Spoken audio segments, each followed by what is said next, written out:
It's another round of strong to severe thunderstorms diving into central and eastern Kentucky. We'll put a track on that with Defender coming up. Scenes of destruction and devastation in parts of eastern Kentucky. We have live team coverage from Johnson County, where at least 2 people are dead and several are still missing. We're also in Rowan County, where dozens of people have lost their homes because of flooding. How the devastation hits close to home for an emergency official. Tracking, alerting, protecting. WKYT News starts now with First Alert Weather. Good afternoon. I'm Jennifer Palumbo as our WKYT First Alert Severe Weather Day continues. Flash flooding continues to cause major problems, especially in Johnson County. This is video from the Flat Gap community where you can see a home being washed off its foundation and floating away. We've just confirmed a second person is dead. Several others are still missing there. We'll have team coverage in a moment, but first at 4, Chief Meteorologist Chris Bailey is tracking more storms headed our way. Chris? Yeah, last thing we need, Jennifer, obviously more in the way of some heavy rain producing showers and thunderstorms. Unfortunately, that appears to be the case.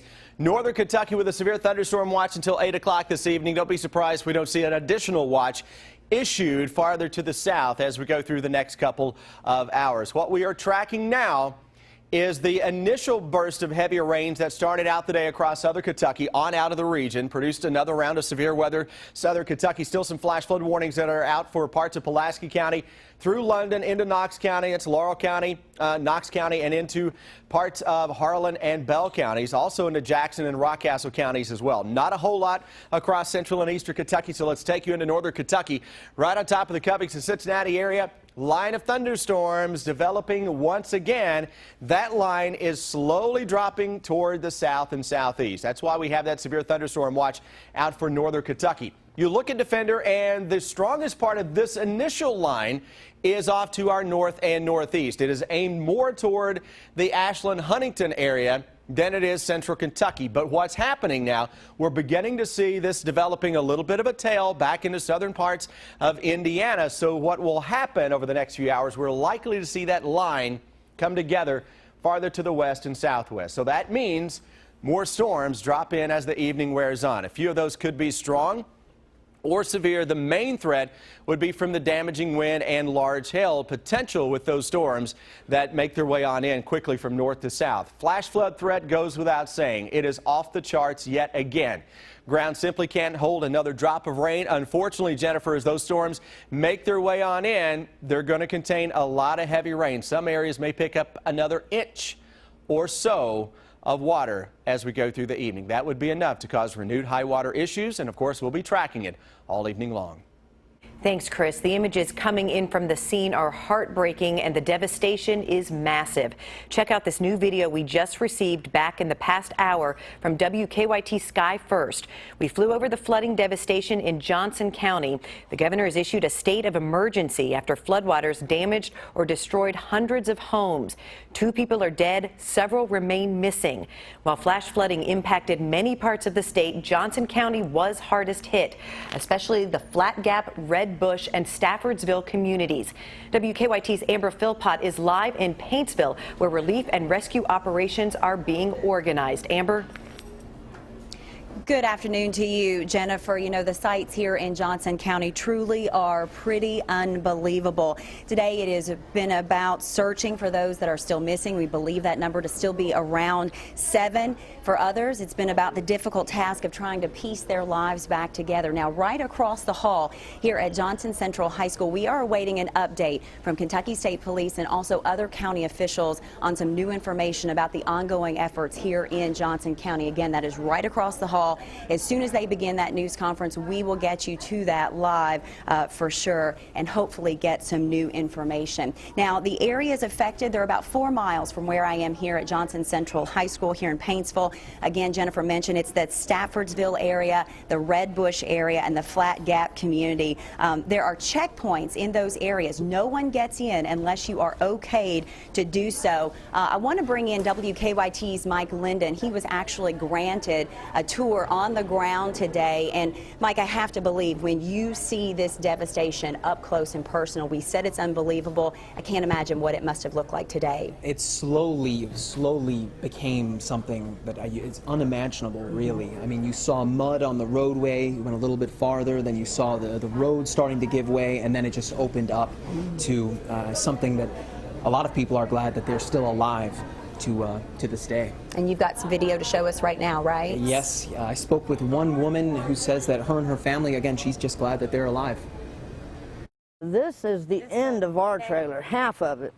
The other half we don't know what happened to. We haven't found it yet. Tammy Collins and her wife came home last night to the Pennington Mobile Home Park along Highway 127 in Flat Gap to find their home of less than a year in pieces. I can't find the other half of the trailer, which my clothes was at the other end of the trailer, so haven't found anything of mine. Flash flooding destroyed at least 150 homes along an 8-mile stretch of Highway 127, including most in the mobile home park.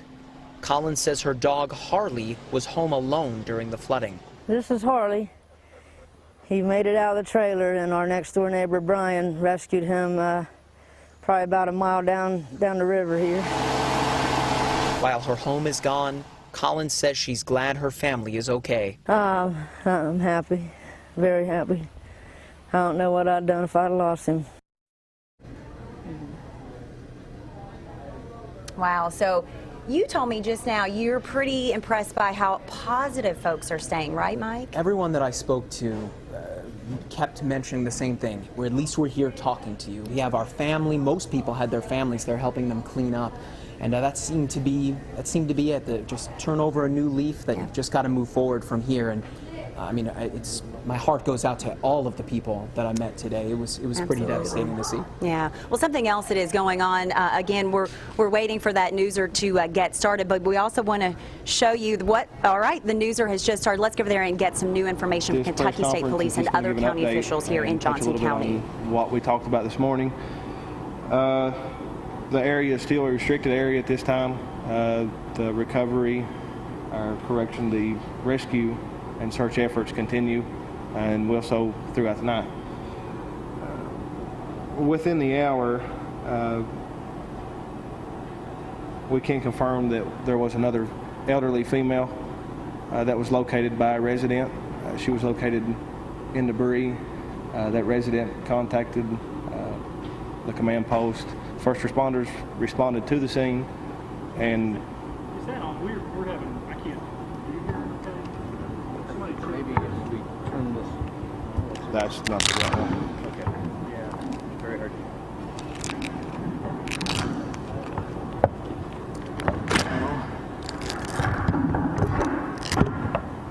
Okay. Roger that. Better there. Okay. The first responders went to the scene and was able to identify that it was an elderly female. We know the identity of it, however, we're not going to release that at this time. Given it being a short time frame, we're going to give the family time to find out from their family instead of the media. The search continues. We do have the use of canine dogs, cadaver dogs. They're actively working the disaster site. There's 7 total. They were called in by the Johnson County Coroner's Office. As I said before, the area is a restricted zone. There probably won't be any more tourists through there throughout the evening, I know. And anyone caught in violation of the restricted zone will be handled accordingly through law. So that gets us up to date on that. I think EM has a quick statement that you wanted to do.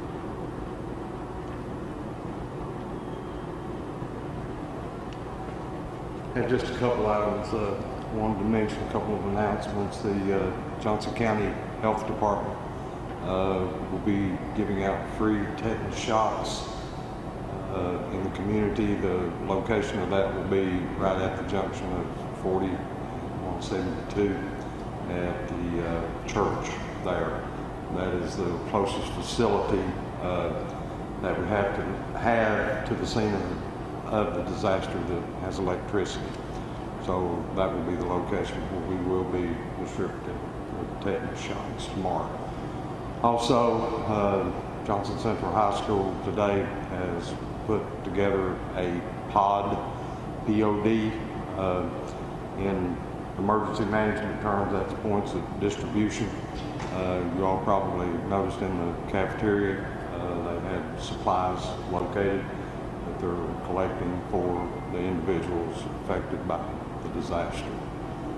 And I'm sure, Darren, I'm sure you're all taking care of getting the announcements out, and when that will be open. Is it open now? Or 8 to 8 starting tomorrow? Starting now. Okay, so it is open now, you know. And we need to get that word out to the public if they need, you know, any type of supplies that the school has collected. That's all I have. Anybody have any questions for me? One of the others, I was having a little bit of trouble here. How many folks have you found now, and how many are you still looking for? You're watching a live news conference from Paintsville in Johnson County. We are getting an update on the situation there, the search efforts for the remaining missing people, and Kentucky State Police Trooper Stephen Mounts giving us more information about the second death that we confirmed. He says it was an elderly woman. Her name has not yet been released. Also, they've set up a restricted area. They want people to stay away from that area. Johnson County Health Department is offering free tetanus shots to people that will be available at the church. And Johnson Central High School, they have set up an area there where people can go and donate supplies and flood victims can go and pick up supplies. We will continue to monitor the situation in Johnson County and continue to bring you live updates. But now cleanup continues in Rowan County, where high water flooded more than 60 homes. Some homes were knocked off their foundation. Others were hit by mudslides. Most of the homes are in the Hayes Crossing areas. Floodwaters also swept several cars from driveways and into a creek. County EMS Director Danny Blevins had 3 vehicles swept away. He says the most frightening part was not being able to reach his family members. I started trying to find my own family. And everybody's fine, everybody's okay, but it's, you know, as a rescuer, it's tough to do. There have been no reports of serious injuries in Rowan County. We will have more from there coming up on WKYT News at 5. In Anderson County, high water flooded 8 roads, trapping several drivers. 3 drivers had to be rescued in the northern part of the county early this morning. There were also reports of trees down, especially in the Rice Road area. You'll hear from a man who is struggling to clean up the damage coming up at 4:30. People are also cleaning up in parts of Lexington from the overnight storms. High winds knocked a tree down on Alumni Drive near Yellowstone Parkway. Water also covered several main roads, including New Circle and Ironworks Pike. And this car flipped on I-75 near mile marker 99 during the storms. No one was hurt. Keep up with the latest news on WKYT.com. Join the conversation on Twitter and become a part of the WKYT Facebook family. Wall Street ends the day with gains for the 4th straight day. The Dow added 76 points to close above 18,000 at 18,054. The Nasdaq picked up 33 and the S&P 9. 2 major retailers are giving shoppers Christmas deals in July. Walmart.com says it's going to rival Amazon in deep discounts. Tomorrow, Amazon says it will offer more deals than Black Friday to celebrate its 20th anniversary. And now Walmart is planning its own big sales with special deals continuing every other day. Shoppers are already thinking back to school. A survey from the International Council of Shopping Centers finds 1/3 of households have already started stocking up on school supplies. About 67% plan to spend more than last year. Help is coming for young people looking for jobs. Executives from some of the largest American companies, including Starbucks, Microsoft, and Taco Bell, are pledging to hire 100,000 Americans ages 16 to 24 who aren't employed or in school. The program launches today, led by Starbucks CEO Howard Schultz. There's a new place in Lexington for burgers and tacos. It's called Street Craves. Deanne Stevens is out and about checking it out. She joins us from South Limestone with more. Hi, Deanne. Hey, good afternoon, guys, from South Limestone, where there is a new place in town. The coolest part is you're getting a sneak peek before it even opens. People have been coming in all afternoon hoping that they're already open. Not until tomorrow, right, Greg White? That's exactly right. We open up tomorrow at 10:30. Doors will open here for freaking unbelievable burgers and street craves. Now, this is a pretty cool concept, but you can get like burgers and tacos and salads and anything and everything you want all at once. That's exactly right. You've got craft cocktails, craft beer, craft tacos, craft chopped salads, and the most freaking unbelievable burgers you've ever seen. So you can get it all in one place. Okay, we can't resist. We got to show folks these freaking unbelievable burgers. Try to say that really fast, really quickly, right? Five times in a row. Exactly. What is so freaking unbelievable about these freaking unbelievable burgers? I think burgers? the name speaks for itself. It's all certified 100% Angus beef, and then the toppings, 45 different toppings to choose from. Or you can take some of our burgers that we make ourselves here our way.